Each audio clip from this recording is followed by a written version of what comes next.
नमस्कार, स्वागत है आप सभी का मेरे चैनल पर। आज मैं आप सबके लिए संस्कृत कक्षा 8वीं से पाठ 4 विद्या महिमा पाठ लेकर आई हूँ। चलिए इस पाठ में विद्या की महिमा के श्लोक के अर्थ जानें। सबसे पहला श्लोक है, विद्या ददाति विनयम विनया ददाति पात्रतां पात्रवर्धम प्राप्नोति धनार्थम तत्सुखम। इसका अर्थ है, विद्या से विनय प्राप्त होता है, विनय से पात्रता आती है, पात्रता से धन प्राप्त होता है, धन से धर्म प्राप्त होता है और धर्म से मनुष्य को सुख की प्राप्ति होती है। आगे देखें, अगले श्लोक पर आए। विद्वत्वं च नृपत्वं च न एव तुल्ये कदाचन स्वदेशे पूज्यते राजा विद्वान सर्वत्र पूज्यते। इसका अर्थ है, विद्वता और राज्य अतुलनीय है, यानी बहुत ही जिसकी तुलना किसी से नहीं की जा सकती।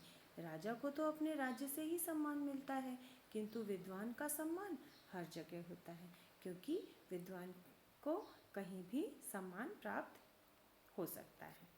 अगले श्लोक पर आए।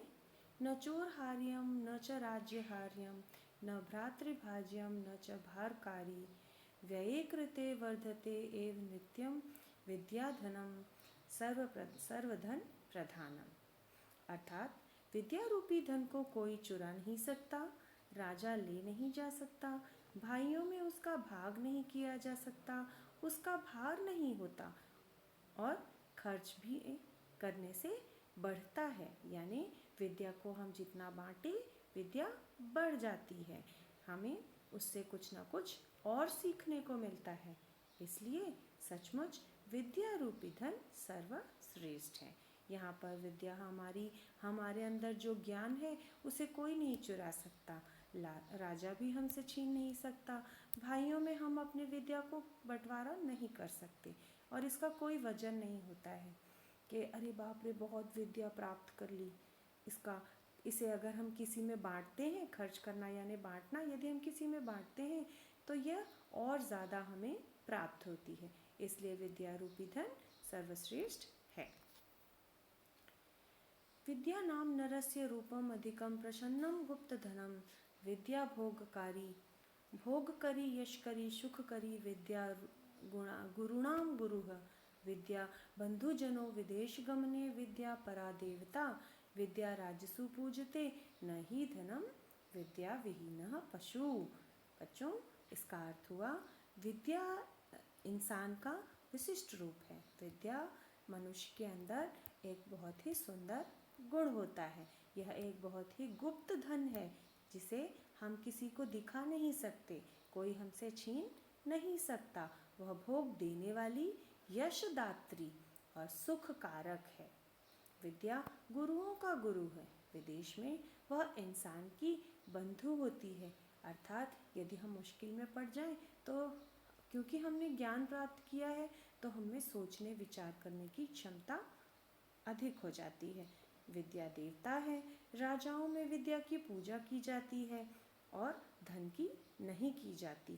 भाई राजा भी विद्या की पूजा करता है तभी तो धन प्राप्त होता है, धन की पूजा करने से विद्या नहीं प्राप्त होती है। इसलिए विद्या विहीन नर मनुष्य पशु के समान है, यानी जिनमें विद्या नहीं है वह मनुष्य न होकर पशु के समान नजर आता है। अगले श्लोक पर आए।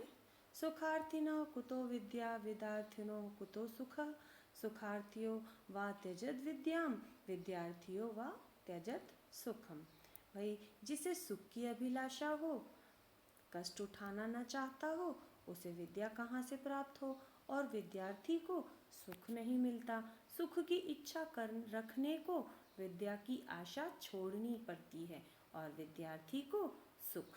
विद्यार्थी सुख नहीं पा सकता। यानी कि जैसे मैंने आपको दर्शाया है यहाँ चित्र के अनुसार आप समझ लें कि यदि हम एंजॉय करेंगे तो फिर हम पढ़ नहीं पाएंगे, और अगर हम पढ़ेंगे तो हम एंजॉय नहीं कर पाएंगे, मूवीज़ नहीं देख पाएंगे, पार्टीज़ में नहीं जा सकेंगे।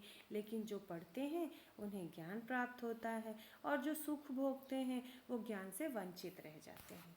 ठीक है, तो इस प्रकार आपका यह विद्या महिमा पाठ के सभी श्लोक समाप्त हुए। अन्वय आपके पाठ्य पुस्तक में ही दिया गया है। अन्वय तो कविता में जो कविता के जो श्लोक हैं उनको सरल संस्कृत भाषा में लिखा गया है ताकि आप उसके अर्थ को अच्छे से समझ सकें। इसके साथ ही पाठ समाप्त होता है। धन्यवाद।